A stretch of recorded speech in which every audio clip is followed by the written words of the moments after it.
ਸੋ ਨਿਰਮਲ ਮਾਨ ਜੀ, ਕੱਲ ਜਿਹੜੇ ਰਾਸ਼ਟਰਪਤੀ ਟਰੰਪ ਦਾ ਇੱਕ ਬਿਆਨ ਸੀਗਾ ਰੀਅਲ estate ਨੂੰ ਲੈ ਕੇ ਵੀ, ਉਹ ਸਾਰੀਆਂ ਜਿਹੜੀਆਂ ਚੀਜ਼ਾਂ, ਕਿਉਂਕਿ ਇਕਨੋਮਿਕਲੀ ਸਾਰੀਆਂ ਚੀਜ਼ਾਂ ਜੁੜੀਆਂ ਆ। ਫੈਡ ਦੇ ਚੇਅਰ ਦਾ ਵੀ ਤਕਰੀਬਨ ਚੇਂਜ ਇਸ ਸਾਲ ਦੇ ਵਿੱਚ ਚੇਂਜ ਜਿਹੜਾ ਹੋ ਜਾਣਾ ਹੈ ਇੰਟਰਸਟ ਰੇਟ ਨੂੰ ਲੈ ਕੇ। ਉਹ ਕਹਿੰਦੇ ਵੀ ਘਰਾਂ ਦੇ ਲਈ, ਜਿਹੜੇ ਘਰ ਹੁੰਦੇ ਆ ਉਹ ਲੋਕਾਂ ਦੇ ਰਹਿਣ ਲਈ ਹੁੰਦੇ ਆ, ਕਾਰਪੋਰੇਸ਼ਨ ਦੇ ਲਈ ਨਹੀਂ ਹੁੰਦੇ। ਬੈਨ ਕਰਾਂਗੇ ਕਹਿੰਦੇ ਵੀ ਜਿਹੜੇ ਵੱਡੇ ਇਨਵੈਸਟਰਸ ਆ ਉਹਨਾਂ ਨੂੰ ਘਰ ਜਿਹੜੇ ਉਹ ਬਾਏ ਕਰਨ ਤੋਂ। ਇਹ ਸਾਰੀਆਂ ਚੀਜ਼ਾਂ ਤੋਂ ਇਕਨੋਮਿਕ ਆਊਟਲੁੱਕ ਦਾ ਆਪਾਂ ਕੀ ਅੰਦਾਜ਼ਾ ਜਿਹੜਾ ਲਾਉਂਦੇ ਆ? ਤੁਹਾਡੀ ਇੰਡਸਟਰੀ ਇਸ ਨੂੰ ਕਿਸ ਤਰੀਕੇ ਨਾਲ ਦੇਖਦੀ? ਜੀ ਬਿਲਕੁਲ, ਜੇ ਕਰਦੇ ਨੇ ਤੇ ਬਿਲਕੁਲ ਇਹ ਬਹੁਤ ਵਧੀਆ ਕਦਮ ਹੋਏਗਾ। ਪਰ ਅਨਫੋਰਚੂਨੇਟਲੀ ਪ੍ਰੋਬਲਮ ਇਹ ਹੈ ਰਾਜਕਰਨ, ਕਿ ਜਿਹੜਾ ਲਾਸਟ ਟਾਈਮ ਇਹਨਾਂ ਨੇ ਉਹ ਇੱਕ ਤਰ੍ਹਾਂ ਦੀ ਮਾਰਕੀਟ ਬਲੌਕ ਕੀਤੀ ਸੀ ਕਿ ਸੁਪਰਫਿਸ਼ਲੀ ਰੇਟ ਇਹਨੇ ਡ੍ਰੌਪ ਕਰਤੇ ਹਨ, ਔਰ ਜਿਹੜੇ ਲੋਕੀ ਇਸ ਟਾਈਮ 2 ਜਾਂ 3% ਰੇਟ ਤੇ ਬੈਠੇ ਨੇ ਉਹਨਾਂ ਨੇ ਘਰ ਤੇ ਕਦੇ ਵੀ ਨਹੀਂ ਵੇਚਣੇ। ਉਹਦੇ ਕਰਕੇ ਜਿਹੜੀ ਡਿਮਾਂਡ ਹੈ ਟੋਟਲੀ ਉਹ ਸਾਰੀ ਬਿਲਡਰ ਦੇ ਸਿਰ ਦੇ ਉੱਤੇ ਆ ਗਈ ਹੈ। ਤੇ ਫਿਰ ਆਪਾਂ ਦੇਖਿਆ ਕਿ ਡਿਸਪਾਈਟ ਜੇ ਇੰਟਰਸਟ ਰੇਟ ਇੰਨੇ ਹਾਈ ਵੀ ਗਏ ਨੇ ਤੇ ਘਰਾਂ ਦੀ ਕੀਮਤਾਂ ਫਿਰ ਵੀ ਨਹੀਂ ਘਟਦੀਆਂ ਪਈਆਂ।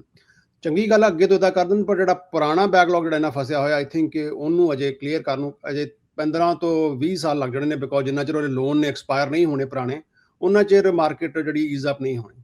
ਸੋ ਬਟ ਇਨ ਜਨਰਲ ਜੇ ਗੱਲ ਕਰੀਏ ਹੁਣ, ਇਹਦੇ ਵਾਸਤੇ ਮੈਂ ਕਿਹਾ ਹਰਜੋਤ ਭਾਜੀ ਵੀ ਮੇਰਾ ਥੋੜਾ ਸਾਥ ਦੇਣਗੇ ਇਹਦੇ 'ਚ, ਕਿ ਹੁਣ ਜਿੱਦਾਂ ਇੰਸ਼ੋਰੈਂਸ ਦਾ ਪ੍ਰੋਬਲਮ ਆਉਣ ਵਾਲੀ ਆਉਣ ਟਾਈਮ ਦੇ ਵਿੱਚ, ਇਹ ਨਵੇਂ ਕੈਫੇ ਲੱਗਦੇ ਨੇ ਕਿ ਪਿਛਲੇ 20 ਸਾਲਾਂ ਦੇ ਵਿੱਚ ਇੰਨੀ ਜ਼ਿਆਦਾ ER ਦੇ ਵਿੱਚ ਸਟ੍ਰੈਸ ਨਹੀਂ ਪੈਣਾ ਜਿੰਨਾ ਹੁਣ ਆਉਣ ਵਾਲੇ ਟਾਈਮ ਦੇ ਵਿੱਚ ਪੈਣਾ। ਤੇ ਡੈਟ ਜਿਹੜਾ ਖਾਸ ਕਰਕੇ ਮੈਡੀਕਲ ਡੈਟ ਹੈ, ਇੱਕ ਤਰ੍ਹਾਂ ਦਾ ਉਹ ਖਤਮ ਹੀ ਹੋ ਗਿਆ ਸੀ, ਉਹ ਦੁਬਾਰਾ ਆਉਣਾ ਸ਼ੁਰੂ ਹੋ ਜਾਂਦਾ ਹੈ। ਔਰ ਜੇ ਆਪਾਂ ਕ੍ਰੈਡਿਟ ਕਾਰਡ ਦੀ ਡੈਟ ਕਰੀਏ, ਮੈਂ ਕਿਹਾ ਹਰਜੋਤ ਭਾਜੀ ਤੁਹਾਡਾ ਕੀ ਖਿਆਲ ਹੈ ਇਹਦੇ ਬਾਰੇ, ਕਿ ਆਉਣ ਵਾਲੇ ਟਾਈਮ 'ਚ ਮੈਡੀਕਲ ਜਿਹੜਾ ਡੈਟ ਹੈ, ਜਿਹੜੀ ਇੰਸ਼ੋਰੈਂਸ ਹੈ, ਉਹਦੇ 'ਚ ਇਨਰੋਲਮੈਂਟ ਘਟੀ ਹੈ, ਉਹਦੇ ਬਾਰੇ? ਬਿਲਕੁਲ, ਉਹਦੇ ਤੇ ਬਹੁਤ ਜ਼ਿਆਦਾ ਅਸਰ ਪੈ ਰਿਹਾ। ਮੈਂ ਦੇਖ ਰਿਹਾ ਬਹੁਤ ਸਾਰੇ ਲੋਕ, ਕਈਆਂ ਦਾ ਪ੍ਰੀਮੀਅਮ $400-500 ਸੀ, 3-3000 ਤਾਈਂ ਹੋ ਗਿਆ ਪਰਿਵਾਰ ਦਾ। ਸੋ ਉਹ ਕੈਂਸਲ ਵੀ ਕਰਾ ਰਹੇ ਆ ਕਿ ਉਹ ਅਫੋਰਡ ਨਹੀਂ ਕਰ ਸਕਦੇ। ਹੁਣ ਪ੍ਰੋਬਲਮ ਇਹ ਆ ਵੀ ਕਾਂਗਰਸ ਕੁਛ ਕਰ ਨਹੀਂ ਸਕੀ। ਹੁਣ ਦੁਬਾਰਾ ਕੀ ਫੇਰ ਦੇਖੋ, ਸ਼ਾਇਦ ਹੁਣ ਜਦੋਂ ਸੈਸ਼ਨ ਸ਼ੁਰੂ ਹੋਣਾ ਆ ਕੋਸ਼ਿਸ਼ ਕਰਨ।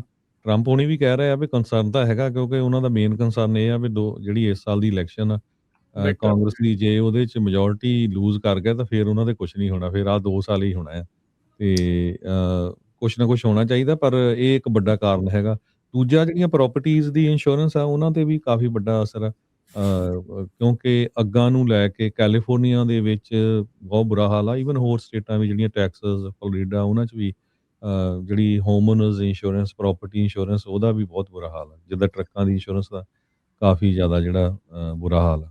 ਸੋ ਇਹ ਨਿਰਮਲ ਮਾਨ ਜੀ, ਵੀ ਇਹ ਜਿਹੜਾ ਅਣਕਿਆਸਿਆ ਜਿਹਾ ਹੁਣ ਜਿਹੜਾ ਡੈਟ ਫਿਰ ਲੋਕਾਂ ਦੇ ਉੱਤੇ ਬਣ ਜਾਣਾ, ਜਿੱਦਾਂ ਮੈਡੀਕਲ ਐਮਰਜੈਂਸੀ ਕਈ ਵਾਰੀ ਬਹੁਤ ਲੋਕਾਂ ਦੇ ਲਈ ਬੈਂਕਰਪਸੀ ਦਾ ਕਾਰਨ ਇੱਕ ਜਿਹੜਾ ਉਹ ਬਣ ਜਾਂਦੀ ਆ। ਕੀ ਤੁਹਾਡੇ ਕੋਲ ਕੋਈ ਟਿਪਸ ਆ ਕਿੱਦਾਂ ਕੋਈ ਬੰਦਾ ਬਚ ਸਕਦਾ? ਚਲੋ ਹੈਲਥ ਦੇ ਲਈ ਤਾਂ ਹਰ ਇੱਕ ਨੇ ਆਪੋ ਆਪਣਾ ਆਪ ਹੀ ਜਿਹੜਾ ਉਹ ਦੇਖਣਾ, ਪਰ ਕਰਜ਼ੇ ਨੂੰ ਲੈ ਕੇ ਕੀ ਟਿਪਸ ਨੇ, ਜਾਂ ਤੁਸੀਂ ਕਿੱਦਾਂ ਹੈਲਪ ਕਰ ਸਕਦੇ ਹੋ ਉਹਨਾਂ ਲੋਕਾਂ ਦੀ? ਬਿਲਕੁਲ, ਜਿੱਦਾਂ ਹੁਣ ਹਰਜੋਤ ਭਾਜੀ ਨੇ ਕਿਹਾ ਕਿ ਬਾਕੀ ਚੀਜ਼ਾਂ ਦਾ ਡੈਟ ਜਿਹੜਾ ਉਹ ਜਿਹੜੇ ਅਨਕੈਫੇ ਚੀਜ਼ਾਂ ਨੇ ਆ ਰਹੀਆਂ ਨੇ, ਜਿਹਦੇ 'ਚ ਤੁਸੀਂ ਕਿਹਾ ਕਿ ਹਾਂ ਜੀ ਮੈਡੀਕਲ ਦਾ ਡੈਟ ਜਾਂ ਫਿਰ ਇੰਸ਼ੋਰੈਂਸ ਜਿਹੜੀਆਂ ਨੇ ਘਰਾਂ ਦੀਆਂ, ਉਹਨਾਂ ਨੂੰ ਆਪਾਂ ਨਹੀਂ ਇਗਨੋਰ ਕਰ ਸਕਦੇ, ਉਹ ਤਾਂ ਆਪਾਂ ਲੈਣੀਆਂ ਨੇ। ਪਰ ਜਿਹੜਾ ਚੀਜ਼ਾਂ ਨੂੰ ਆਪਾਂ ਜਿਹੜੀ ਕਿਉਰ ਕਰ ਸਕਦੇ ਹਾਂ, ਉਹ ਅਨਸਿਕਿਉਰ ਡੈਟ, ਖਾਸ ਕਰਕੇ ਕ੍ਰੈਡਿਟ ਕਾਰਡ ਦਾ ਡੈਟ ਹੈ ਜਾਂ ਕੋਈ ਵੀ ਹੋਰ ਤੁਹਾਡਾ ਕਿਸੇ ਤਰ੍ਹਾਂ ਦਾ ਅਨਸਿਕਿਉਰ ਡੈਟ ਹੈ, ਉਹਨੂੰ ਆਪਾਂ ਘੱਟੋ ਘੱਟ ਐਲੀਮੀਨੇਟ ਕਰ ਸਕੀਏ, ਜਿੰਨੀ ਛੇਤੀ ਕਰ ਸਕੀਏ। ਬਿਕੋਜ਼ ਇਹ ਨਾ ਕਿ ਸਾਰੇ ਪਾਈਲ ਅਪ ਹੋ ਜਾਣ ਤੇ ਫਿਰ ਜਿੱਦਾਂ ਅਗਰ ਹਰਜੋਤ ਭਾਜੀ ਵੀ ਕਹਿੰਦੇ ਹੁੰਦੇ ਕਿ ਨੰਬਰ 1 ਰੀਜ਼ਨ ਹੈ ਬੈਂਕਰਪਸੀ ਦਾ, ਤੇ ਬੈਂਕਰਪਸੀ ਤੋਂ ਆਪਾਂ ਬਚਣ ਦੀ ਕੋਸ਼ਿਸ਼ ਕਰੀਏ। Because bankruptcy permanent solution for a temporary problem. ਅਗਲੇ 2-3 ਸਾਲ ਦੀ ਪ੍ਰੋਬਲਮ, ਥੋੜੇ ਦਿਨਾਂ ਦੀ ਪ੍ਰੋਬਲਮ, ਤੇ ਅਗਲੇ 7 ਤੋਂ 10 ਸਾਲ ਵਾਸਤੇ ਆਪਾਂ ਇਸ ਗੱਲ ਦੇ ਵਿੱਚ ਫਸ ਜਾਂਦੇ ਹਾਂ। ਸੋ ਮੈਂ ਤਾਂ ਇਹੀ ਕਹਾਂਗਾ, ਜੇ ਤੁਹਾਡਾ ਅਨਸਿਕਿਉਰ ਡੈਟ ਔਰ ਤੁਸੀਂ ਪਿਛਲੇ 2 ਤੋਂ 3 ਮਹੀਨੇ ਤੱਕ ਮਿਨੀਮਮ ਪੇਮੈਂਟਾਂ ਦੇ ਰਹੇ ਹੋ, ਔਰ ਤੁਸੀਂ ਇਸ ਤੋਂ ਬਾਅਦ ਅਫੋਰਡ ਨਹੀਂ ਕਰ ਪਾਉਂਦੇ, ਔਰ ਮਿਨੀਮਮ ਪੇਮੈਂਟ ਵੀ ਤੁਸੀਂ ਮੁਸ਼ਕਿਲ ਨਾਲ ਅਫੋਰਡ ਕਰਦੇ ਹੋ, ਤੇ ਇੱਕ ਵਾਰੀ ਕਾਲ ਕਰ ਲਓ। ਆਈ ਥਿੰਕ ਇਹ 5-10 ਮਿੰਟਾਂ ਦੇ ਵਿੱਚ ਟੋਟਲੀ ਕੌਨਫੀਡੈਂਸ਼ੀਅਲ ਕਾਲ ਹੈ। ਤੁਹਾਨੂੰ ਇਹ ਆਈਡੀਆ ਹੋ ਜਾਏਗਾ ਕਿ ਤੁਸੀਂ ਤੁਹਾਡੇ ਕੀ ਆਪਸ਼ਨਸ ਨੇ, ਚਾਹੇ ਡੈਟ ਸੈਟਲਮੈਂਟ ਹੈ, ਕੰਸੋਲੀਡੇਸ਼ਨ ਹੈ, ਈਵਨ ਬੈਂਕਰਪਸੀ ਵੀ ਹੈ। ਸੋ ਤੁਸੀਂ ਕਿੰਨੇ ਪੈਸੇ ਬਚਾ ਸਕਦੇ ਹੋ ਜਿਹੜੀ ਤੁਹਾਡੀ ਮਿਨੀਮਮ ਪੇਮੈਂਟ ਦੇ ਰਹੇ ਹੋ। ਜੇ ਮਿਨੀਮਮ ਦਿੰਦੇ ਹੋ ਤੁਸੀਂ ਅਗਲੇ 35 ਤੋਂ ਲੈ ਕੇ 50 ਸਾਲ ਦੇ ਵਿੱਚ ਉਹ ਆਪਣਾ ਲੋਨ ਪੇ ਆਫ ਕਰੋਗੇ। ਇੱਥੇ ਤੁਸੀਂ 2 ਤੋਂ ਲੈ ਕੇ 4 ਸਾਲ ਦੇ ਵਿੱਚ ਆਪਣਾ ਇਹ ਤੋਂ ਸੁਰਖਰੂ ਹੋ ਸਕਦੇ ਹੋ। ਸੋ ਮੈਂ ਨੰਬਰ ਸ਼ੇਅਰ ਕਰ ਲਓ ਜੀ, 888 888 9914 888 और वेबसाइट है oora.org, OORAA.org। ਮੇਰਾ ਜਾਂਦੇ ਆਪਾਂ, ਜਦੋਂ ਤੁਸੀਂ ਡੈਪਟ ਕੰਸੋਲੀਡੇਟ ਕਰਦੇ ਹੋ, ਕਈਆਂ ਦੇ 5-7 ਕ੍ਰੈਡਿਟ ਕਾਰਡ ਆ, ਜਾਂ ਕੋਈ ਘਰ ਦੀ ਲੋਨ ਕਹਿ ਸਕਦੇ ਆ, ਟਰੱਕਾਂ ਦਾ ਲੋਨ ਆ, ਜੇ ਉਹ, ਸੋ ਉਹ ਕੋਲੈਟਰਲ ਵੀ ਕਿਸੇ ਤਰ੍ਹਾਂ ਯੂਜ਼ ਕਰਦੇ ਆ ਵੀ ਕੋਈ ਪ੍ਰੋਪਰਟੀ ਤੇ, ਜਾਂ ਉਹ ਤੋਂ ਨਹੀਂ, ਬਿਲਕੁਲ ਨਹੀਂ ਜੀ। ਕਿ ਕੋਲੈਟਰਲ ਯੂਜ਼ ਕਰ ਲਿਆ ਤਾਂ ਫਿਰ ਉਹ ਇੱਕ ਤਰ੍ਹਾਂ ਦਾ ਸਿਕਿਉਰ ਹੋ ਗਿਆ। ਸੋ ਟੋਟਲੀ ਅਨਸਿਕਿਉਰ ਹੀ ਹੈ ਬਿਕੋਜ਼ ਔਰ ਰੀਜ਼ਨ ਬੀਇੰਗ ਭਾਜੀ ਕਿਉਂਕਿ ਅਨਸਿਕਿਉਰ ਡੈਟ ਹੁੰਦਾ ਹੈ, ਤਾਂ ਹੀ ਜਿਹੜੇ ਕ੍ਰੈਡਿਟ ਕਾਰਡ ਜਾਂ ਕੋਈ ਵੀ ਅਨਸਿਕਿਉਰ ਡੈਟ ਹੈ ਉਹਦਾ ਇੰਟਰਸਟ ਰੇਟ ਹੀ ਤਕਰੀਬਨ 20% ਤੋਂ ਸ਼ੁਰੂ ਹੁੰਦਾ ਹੈ। ਇਸ ਟਾਈਮ ਜੇ ਐਵਰੇਜ ਕ੍ਰੈਡਿਟ ਕਾਰਡ ਦਾ ਡੈਟ ਕਰੀਏ ਉਹ 22% ਤੇ ਹੁੰਦਾ ਪਿਆ, ਔਰ ਈਵਨ ਦੋ ਪਿਛਲੀ ਵਾਰ ਇੰਟਰਸਟ ਰੇਟ ਘਟੇ ਵੀ 2 ਵਾਰ, ਔਰ ਅਗਲੇ ਟਾਈਮ ਵੀ ਘਟਣੇ ਆ, ਪਰ ਕ੍ਰੈਡਿਟ ਕਾਰਡ ਦੇ ਇੰਟਰਸਟ ਰੇਟ ਤੇ ਕੋਈ ਫਰਕ ਨਹੀਂ ਪੈਂਦਾ, ਉਹ 22 ਐਵਰੇਜ 22 ਤੋਂ ਉੱਤੇ ਹੀ ਚੱਲਦਾ ਪਿਆ ਇਸ ਟਾਈਮ। ਸੋ ਜੀ ਉਹ ਜਿਹੜਾ ਜ਼ਿਆਦਾ ਹਰਟ ਕਰਦਾ। ਜੀ। ਸੋ ਇੰਡੀਵਿਜੂਅਲ ਬਿਜ਼ਨਸ ਕੋਈ ਵੀ ਜਿਨ੍ਹਾਂ ਦੇ ਅਨਸਿਕਿਉਰਡ ਡੈਟ ਆ ਉਹ ਤੁਹਾਡੇ ਜਿਹੜੇ ਇਹ ਸਰਵਿਸਿਜ਼ ਦੀ ਹੈਲਪ ਲੈ ਸਕਦੇ। ਜੀ ਜੀ ਬਿਲਕੁਲ, ਐਨੀ ਸਟੇਟ ਸਾਰੇ ਕਿਤੇ ਵੀ ਚਾਹੇ ਤੁਹਾਡਾ ਬਿਜ਼ਨਸ ਡੈਟ ਹੈ, ਪਰਸਨਲ ਡੈਟ ਹੈ, ਤੁਹਾਡਾ ਕੋਈ ਮੈਡੀਕਲ ਡੈਟ ਹੈ, ਕੋਈ ਵੀ ਕੋਈ ਤੁਹਾਡਾ ਇਕੁਇਪਮੈਂਟ ਜਿਹੜਾ ਰੀਪੋ ਹੋ ਗਿਆ, ਟੋਟਲ ਹੋ ਗਿਆ, ਕੋਈ ਵੀ ਜਿਹੜਾ ਚੀਜ਼ ਤੁਹਾਡੇ ਕੋਲ ਇਸ ਟਾਈਮ ਪੋਜੈਸ਼ਨ 'ਚ ਨਹੀਂ ਹੈਗੀ, ਉਹਦਾ ਅਪ ਟੂ 60% ਆਪਾਂ ਸੈਟਲ ਕਰ ਸਕਦੇ ਹਾਂ, ਔਰ ਬਾਕੀ ਰਹਿੰਦੇ ਦੀਆਂ ਅਸੀਂ ਈਜ਼ੀ ਮੰਥਲੀ ਇੰਸਟਾਲਮੈਂਟਸ ਬਣਾ ਸਕਦੇ ਹਾਂ। ਸੋ ਤੁਸੀਂ ਸਾਰੀਆਂ ਸਟੇਟਸ ਤੇ ਕੈਨੇਡਾ ਦੇ ਵਿੱਚ ਪੂਰਾ ਕਰਦੇ ਆ? ਜੀ ਜੀ, ਆਲਮੋਸਟ ਸਾਰੀਆਂ ਸਟੇਟਾਂ 'ਚ ਹੈਗੀਆਂ ਨੇ, 4-5 ਸਟੇਟਾਂ ਜਿੱਥੇ ਆਪਾਂ ਨਹੀਂ ਕਰਦੇ, ਜਿੱਦਾਂ ਮੰਨ ਲਓ ਕਿ ਵੈਸਟ ਵਰਜੀਨੀਆ ਹੋ ਗਿਆ, ਵਾਇਮਿੰਗ ਹੋ ਗਿਆ, ਪਰ ਉਹਦੇ 'ਚ ਆਪਣੀ ਜਿਆਦੀ ਕਮਿਊਨਿਟੀ ਵੈਸੇ ਵੀ ਹੈ ਨਹੀਂ, ਜਿਨ੍ਹਾਂ ਸਟੇਟਾਂ 'ਚ ਅਸੀਂ ਨਹੀਂ ਕਰਦੇ, ਤੇ ਕੈਨੇਡਾ 'ਚ ਵੀ ਕਰਦੇ ਹਾਂ। ਨੰਬਰ ਦੱਸ ਦਿਓ ਇੱਕ ਵਾਰੀ ਫਿਰ। ਜੀ ਨੰਬਰ ਹੈ 888 888 9914 888 9914। ਜੀ ਧੰਨਵਾਦ ਨਿਰਮਲ ਮਾਨ ਜੀ, ਸ਼ੁਕਰੀਆ ਜੀ, ਥੈਂਕ ਯੂ, ਸਤਿ ਸ਼੍ਰੀ ਅਕਾਲ। ਸਤਿ ਸ਼੍ਰੀ ਅਕਾਲ ਜੀ। ਸੋ ਅੱਗੇ ਜਿਹੜੀਆਂ ਆਪਾਂ ਟਰੱਕਿੰਗ ਦੀਆਂ ਗੱਲਾਂ ਦੇ ਵੱਲ ਨੂੰ ਫਿਰ ਜਿਹੜਾ ਵੱਧਦੇ ਆ, ਰਮਨ ਜੀ ਇਹ ਤਾਂ ਆਈ ਥਿੰਕ ਇੰਡਸਟਰੀ ਦੇ ਵਿੱਚ ਜਿਹੜੇ ਡੈਟ ਵਾਲੀ ਇਹ ਓਵਰਆਲ ਤਾਂ ਵੈਸੇ ਸਮੱਸਿਆ ਚੱਲ ਹੀ ਰਹੀ ਹੋਣੀ, ਕਿਉਂਕਿ ਬਿਜ਼ਨਸ ਕਾਫੀ ਡਾਵਾਂਡੋਲ ਹੋਏ ਆ, ਲੋਕਾਂ ਦੇ ਇੰਡੀਵਿਜੂਅਲੀ ਵੀ ਉਹ ਸਾਰੀਆਂ ਜਿਹੜੀਆਂ ਉਹ ਚੀਜ਼ਾਂ ਜਿਹੜੀਆਂ ਉਹ ਚੱਲ ਰਹੀਆਂ, ਸੋ ਬੜਾ ਫੂਕ ਕੇ ਕਦਮ ਜਿਹੜੇ ਰੱਖਣ ਦੀ ਅੱਗੇ ਜ਼ਰੂਰਤ ਹੈਗੀ ਆ। ਬਿਲਕੁਲ ਰਾਜਕਰਨ, ਇਹਦੇ ਵਿੱਚ ਜਿਹੜੀ ਡੈਟ ਕੰਸੋਲੀਡੇਸ਼ਨ ਦੀ ਗੱਲ ਹੁੰਦੀ ਹੈ ਨਾ, ਜਾਂ ਕੋਈ ਵੀ ਜਿਹੜੀ ਚੀਜ਼ ਹੁੰਦੀ ਆ, ਤੁਸੀਂ ਪ੍ਰੋਪਰ ਜਦੋਂ ਆਪਾਂ ਗੱਲ ਕਰਦੇ ਹੈਗੇ, ਕਈ ਵਾਰੀ ਕਹਿੰਦੇ ਨਾ ਜਦੋਂ ਡੈਕ ਢਹਿੰਦਾ ਹੈਗਾ ਉਦੋਂ ਤੁਹਾਨੂੰ ਛੇਤੀ ਕਿਤੇ ਸਮਝ ਨਹੀਂ ਆਉਂਦਾ ਕੀ ਕਰਨਾ ਹੈਗਾ, ਔਰ ਜਦੋਂ ਤੁਸੀਂ ਇਹੋ ਜਿਹੀ ਸਿਚੁਏਸ਼ਨ 'ਚ ਹੁੰਦੇ ਆ ਫਿਰ ਤੁਹਾਡੀ ਫਰਸਟ੍ਰੇਸ਼ਨ ਬੋਦਰੇਸ਼ਨ ਬਹੁਤ ਜ਼ਿਆਦਾ ਵੱਧ ਜਾਂਦੀ ਆ। ਸੋ ਸਟ੍ਰੈਸ ਲੈਣ ਨਾਲੋਂ, ਦਿਮਾਗ ਤੇ ਬੋਝ ਪਾਉਣ ਨਾਲੋਂ, ਕੁਛ ਕਰਨ ਨਾਲੋਂ, ਅਗੇਨ ਐਜ਼ ਆਈ ਆਲਵੇਜ਼ ਸੇ ਕਿ ਇਹ ਕੰਟਰੀ ਬੜਾ ਫੋਰਗਿਵਿੰਗ ਹੈਗਾ। ਸੋ ਇਸ ਕੰਟਰੀ ਦੇ ਵਿੱਚ ਤੁਸੀਂ ਰੀਸਟਾਰਟ ਕਰ ਸਕਦੇ ਹੈਗੇ ਆ, ਤੁਸੀਂ ਆਪਣਾ ਸਾਰਾ ਕੁਝ ਜਿਹੜਾ ਹੈ, ਜੇ ਪ੍ਰੋਬਲਮ ਹੈਗੀ ਆ, ਪਹਿਲਾਂ ਡੈਟ ਕੰਸੋਲੀਡੇਸ਼ਨ ਜਿਹੜੀ ਆ ਉਹ ਜ਼ਰੂਰ ਕਰਾ ਲੈਣੀ ਚਾਹੀਦੀ ਆ, ਸਲਾਹ ਲੈ ਲੈਣੀ ਚਾਹੀਦੀ ਆ, ਤਾਂ ਕਿ ਐਟਲੀਸਟ ਤੁਹਾਨੂੰ ਪਤਾ ਲੱਗ ਸਕੇ, ਕਿਉਂਕਿ ਦੇਖੋ ਬੈਂਕਰਪਸੀ ਜਿਹੜੀ ਹੈਗੀ ਆ ਉਹ 7 to 10 years ਤੁਹਾਡੇ ਅਕਾਊਂਟ ਦੇ ਉੱਤੇ ਬਣੀ ਰਹਿੰਦੀ ਆ, ਔਰ ਉਹਦੇ ਨਾਲ ਤੁਹਾਨੂੰ ਹਰ ਇੱਕ ਚੀਜ਼ ਜਿਹੜੀ ਆ ਉਹ ਮਿਲਣੀ ਤੇ ਅਕਵਾਇਰ ਕਰਨੀ ਔਖੀ ਹੋ ਜਾਂਦੀ ਆ ਆਫਟਰਵਰਡਸ। ਕ੍ਰੈਡਿਟ ਦੋਨੋਂ ਪਾਸੇ ਹੀ ਖਰਾਬ ਹੁੰਦਾ ਆ, ਇਹ ਨਹੀਂ ਕਿ ਕ੍ਰੈਡਿਟ ਬੈਂਕਰਪਸੀ ਨਾਲ ਖਰਾਬ ਹੁੰਦਾ ਆ ਤੇ ਆਪਣੇ ਡੈਟ ਕੰਸੋਲੀਡੇਸ਼ਨ ਨਹੀਂ ਹੁੰਦਾ, ਦੋਨਾਂ ਦੇ ਨਾਲ ਹੀ ਕ੍ਰੈਡਿਟ ਤੇ ਅਸਰ ਪੈਂਦਾ ਹੈਗਾ, ਪਰ ਡੈਟ ਕੰਸੋਲੀਡੇਸ਼ਨ ਨਾਲ ਅਸਰ ਥੋੜਾ ਘੱਟ ਪੈਂਦਾ ਹੈਗਾ, ਔਰ ਜਿੰਨੀ ਜਲਦੀ ਤੁਸੀਂ ਡੈਟ ਨੂੰ ਸੈਟਲ ਕਰ ਲੈਂਦੇ ਆ ਉਨੀ ਜਲਦੀ ਤੁਸੀਂ ਰਿਕਵਰੀ ਪਾਥ ਦੇ ਉੱਤੇ ਚੱਲ ਸਕਦੇ ਆ।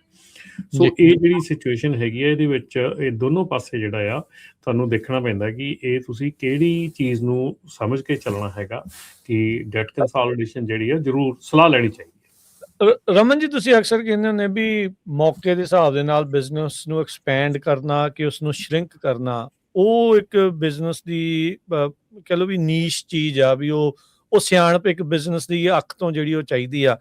ਇਸ ਮੌਕੇ ਟਰੱਕਿੰਗ ਦੇ ਬਿਜ਼ਨਸ ਨੂੰ ਲੈ ਕੇ ਕਿੱਦਾਂ ਜਿਹੜਾ ਉਹ ਦੇਖਿਆ ਜਾ ਰਿਹਾ, is it time to shrink or expand, ਜਾਂ ਜਸਟ ਵੇਟ ਐਂਡ ਵਾਚ ਵਾਲੀ ਪਾਲਿਸੀ, ਜੋ ਵੇਟ ਐਂਡ ਵਾਚ ਵਾਲੀ ਪਾਲਿਸੀ ਤਾਂ 3 ਸਾਲ ਤੋਂ ਹੋ ਗਈ ਆ। ਨਹੀਂ, ਇੱਥੇ ਮੈਂ ਇਹ ਗੱਲ ਕਹੂੰਗਾ ਕਿ ਜੇ ਹੁਣ ਜਿਹੜਾ ਇਸ ਵੇਲੇ, ਆਪਾਂ ਪਹਿਲਾਂ ਵੀ ਇਹ ਗੱਲ ਕਹਿੰਦੇ ਆਏ ਆ, ਆਪਾਂ ਪਹਿਲਾਂ ਵੀ ਇਹ ਗੱਲ ਕੀਤੀ ਹੈਗੀ ਆ ਕਿ ਫਸਟ ਤੁਹਾਨੂੰ ਵਾਚ ਕਰਨਾ ਚਾਹੀਦਾ ਕਿ ਤੁਹਾਡਾ ਜਿਹੜਾ ਇੱਥੇ ਸਟੇਟਸ ਹੈਗਾ ਉਹ ਕੀ ਹੈਗਾ। ਜੇ ਤੁਹਾਡਾ ਸਟੇਟਸ ਜਿਹੜਾ ਉਹ ਅਜੇ ਡਿਟਰਮਿਨ ਨਹੀਂ ਹੈਗਾ, ਪਰਮਾਨੈਂਟ ਨਹੀਂ ਹੈਗਾ, ਗ੍ਰੀਨ ਕਾਰਡ ਜਿੰਨਾ ਚਿਰ ਤੁਹਾਡੇ ਹੱਥ ਵਿੱਚ ਨਹੀਂ ਹੈਗਾ, ਗ੍ਰੀਨ ਕਾਰਡ ਹੱਥ ਦੇ ਵਿੱਚ ਆਉਣ ਤੋਂ ਪਹਿਲਾਂ ਕੁਛ ਵੀ ਤੁਸੀਂ ਕਰਦੇ ਹੈਗੇ ਆ ਬਹੁਤ ਸੋਚ ਸਮਝ ਕੇ ਕਰੋ, ਕਿਉਂਕਿ ਉਹਦੇ ਵਿੱਚ ਤੁਹਾਡੇ ਬੇਸਿਕਲੀ ਹੱਥ ਦੇ ਵਿੱਚ ਕੁਛ ਨਹੀਂ ਹੈਗਾ ਅੱਜ ਦੀ ਤਰੀਕ 'ਚ ਜੇ ਦੇਖਿਆ ਜਾਵੇ। ਜਿੰਨੇ ਵੀ ਲੋਕੀ ਇਸ ਵੇਲੇ ਨਾਨ ਡੋਮਿਸਾਈਲ ਕਹਿ ਲਓ ਜਾਂ ਵਰਕ ਪਰਮਿਟ ਵਾਲੇ ਕਹਿ ਲਓ, ਜਾਂ ਜਿਨ੍ਹਾਂ ਦੇ ਕੇਸ ਲੱਗੇ ਨੇ ਵੱਖ-ਵੱਖ, ਕਿਸੇ ਦੀ ਕੋਈ ਵੀ ਇਸ਼ੂ, ਕੋਈ ਪ੍ਰੋਬਲਮ ਆ, ਉਹਨਾਂ ਨੂੰ ਦੇਖੋ ਕਿ ਉਹਨਾਂ ਨੂੰ ਜਦੋਂ ਅਰੈਸਟ ਹੁੰਦੇ ਆ ਤਾਂ ਦੈਨ ਉਹਨਾਂ ਦੇ ਜਿਹੜੇ ਸਾਰੇ ਅਕਾਊਂਟਸ ਆ ਸੀਜ਼ ਹੋ ਜਾਂਦੇ ਆ।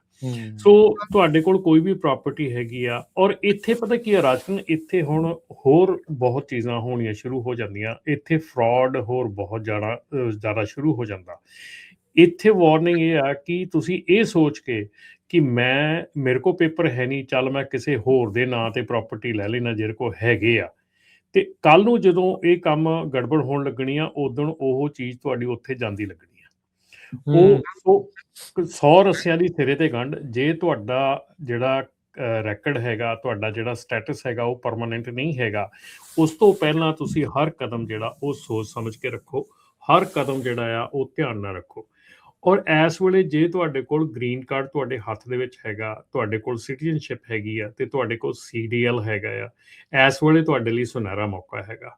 ਤੁਸੀਂ ਇਸ ਵੇਲੇ ਆਪਣੇ ਆਪ ਨੂੰ ਐਕਸਪੈਂਡ ਕਰ ਸਕਦੇ ਹੈਗੇ ਆ। ਇਸ ਵੇਲੇ ਜੇ ਤੁਸੀਂ ਡਰਾਈਵਰ ਹੈਗੇ ਆ, ਤੁਸੀਂ ਓਨਰ ਆਪਰੇਟਰ ਬਣ ਸਕਦੇ ਆ। ਜੇ ਓਨਰ ਆਪਰੇਟਰ ਹੈਗੇ ਆ, ਤੁਸੀਂ ਐਕਸਪੈਂਡ ਕਰ ਸਕਦੇ ਹੈਗੇ ਆ ਬਹੁਤ ਬਹੁਤ ਧਿਆਨ ਦੇ ਨਾਲ, ਕਿਉਂਕਿ ਇਹ ਚੀਜ਼ਾਂ ਜਿਹੜੀਆਂ ਹੈਗੀਆਂ, ਇਹ ਚੀਜ਼ਾਂ ਜਦੋਂ ਤੁਸੀਂ ਸਟੈਬਿਲਿਟੀ ਦੇਖਦੇ ਆ, ਜਦੋਂ ਤੁਸੀਂ ਬੇਸ ਦੇਖਦੇ ਆ, ਜੇ ਤੁਹਾਡਾ ਬੇਸ ਬਣ ਚੁੱਕਾ ਹੈਗਾ, ਤੁਸੀਂ ਆਲਰੇਡੀ 3-4 ਸਾਲ ਤੁਸੀਂ ਡਰਾਈਵਿੰਗ ਕਰ ਚੁੱਕੇ ਹੈਗੇ ਆ ਤੇ ਤੁਹਾਡੇ ਕੋਲ ਗ੍ਰੀਨ ਕਾਰਡ ਹੈਗਾ ਜਾਂ ਤੁਹਾਡੇ ਕੋਲ ਸਿਟੀਜ਼ਨਸ਼ਿਪ ਹੈਗੀ ਆ, ਤੁਸੀਂ ਮੂਵ ਔਨ ਹੋ ਸਕਦੇ ਆ, ਤੁਸੀਂ ਅੱਗੇ ਵੱਧ ਸਕਦੇ ਆ, ਦੈਟਸ ਫਾਈਨ।